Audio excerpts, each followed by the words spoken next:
this is really my message today. The fact is that when we build brands today, that we are much more than anyone else affected by our non-conscious part of our brain. In fact, most of the stuff we do is affecting our behavior almost every second as we're alive. I want to recap what I've learned so far and try to give you some advice for what I would do if I was you. I think the most important point is that we are deeply irrational. Most of the stuff we do every day is irrational. Remember that the second paper from the top is not the only story. In fact, most of the stuff we do with our mobile phones, when we're at home, when we buy brands, is irrational. So what you should think about is, what is the irrational behavior you consumer have?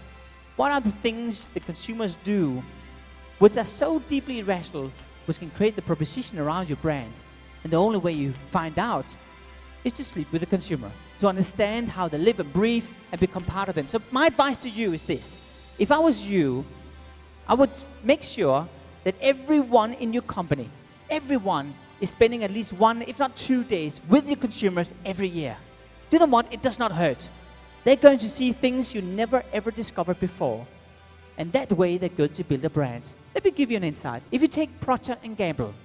Procter & Gamble realized when they spend time with the consumer that women, in fact, do not like those ads where you see a big splash of tomato ketchup put on the shirt and then they have to use a certain detergent to clean it. It does not work.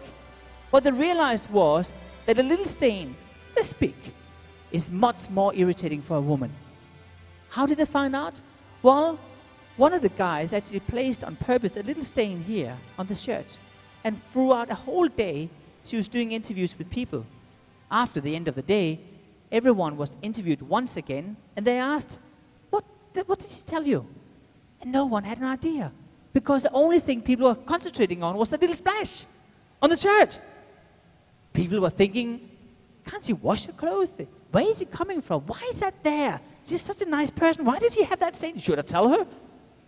And based on that insight, they created the stain remover concept, where you can remove a little stain without having to wash everything. It's a little insight creating the big difference. So this is number one. Number two, I find fascinating that 85% of everything we do every day is non-conscious. This is where the battle game is. It's not the 15%. Yet the problem is today when I sit in focus groups and I interview people, they're telling you, well, I want you here because everyone is following each other, right? But the reality is when we interview people today, you shouldn't do that. You should listen to them and observe. And then figure out how do you measure the non-conscious part of the brain, because that's where brands are built. Multitasking. Do you remember this gentleman down there? 1.3 channels at the same time. We can't multitask. It's almost impossible to do it. We are not hardwired to do it. One person, 2 people in here could multitask out of 1,000 people. It gives you an idea about how difficult it is. What does it mean for us? When we build consumer brands in the future, we should be aware of the consumer is not with us anymore. They're texting, they're talking, they're surfing, but they're not looking at your commercial. Forget about it. So what we have to do is to stimulate them in another way by engaging their friends, because the non-conscious part of the brain cannot be reached in the conventional way. Oh yeah, and then of course, there's a philosophy of smash your brand. You remember, right? You now have a business card without a logo. Sorry about that. But the idea is, when you go home, can you remove the logo and still be recognized? Here's my advice. If I was you, I'll take all the ads you have, hang it on the wall, remove the logo, and then ask yourself, can I recognize who that is if there's no logo? If the answer is no, Houston, we have a problem. That means you have to change the philosophy and start to own 1 or 2 or 3 smashable components. How do you do that? Well, first, figure out what is it you own already. Is it so that you own a sound which you haven't used for a long time? It may be there was a jingle running in the 60s, which was really good. Re-establish that. It may be there's a special color. Or maybe there's a ritual which you throw out, but which you could take back again. Figure out what those 3 things are. And by the way, how do you establish those 3 things? Very simple. You create a somatic marker. So what is a somatic marker? Remember, somatic marker is something so dramatic in my brain, so I'll never ever forget it. And what you do is, to do something so dramatic, I'll never forget that color of that smashable you want to own. Here's an example. If you, for example, take Orange, the telecommunication company, supposedly when they're releasing their brand as a test in San Francisco, ask students to have the cars painted. They did it free of charge. And the students could paint the car, yes, there was just one condition. The car had to be orange. And suddenly there was 5,000 orange cars driving around in San Francisco as a reflection of this, indicating that this is a somatic marker, something very dramatic. Oh yeah, then you have the sensory impression.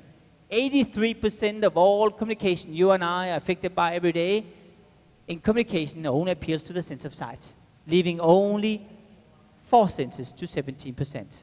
If I was you, I will build in a sensory touch point across the business card, across the letterhead. I'll put in sound on your website. How come there's no sound on websites? I'm not saying it should be a nightclub, but I am saying if you go in, why don't you put in a navigation sound? Like, think about Amazon. If you go in and buy a book, why is there no confirmation saying, bing, when you purchased the book and you know your credit card transaction has gone through? How come when I go into eBay, there's no fanfare when I'm finally winning my new product I've been bidding on? So use the sensory impression across every touch point and do it in a subtle way. It really pays off. Oh yeah, and then we have this one here. I love this. This is the whole idea about not just standing out using somatic markers, but tying it all together by using the somatic marker to make people remember your smashable components.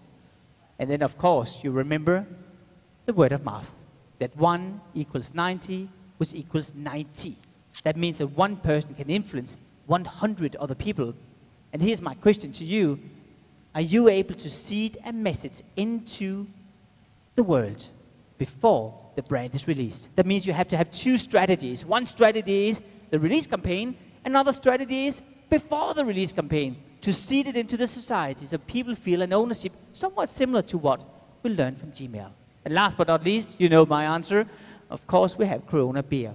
Do you own a branded ritual? Do you in fact own a story?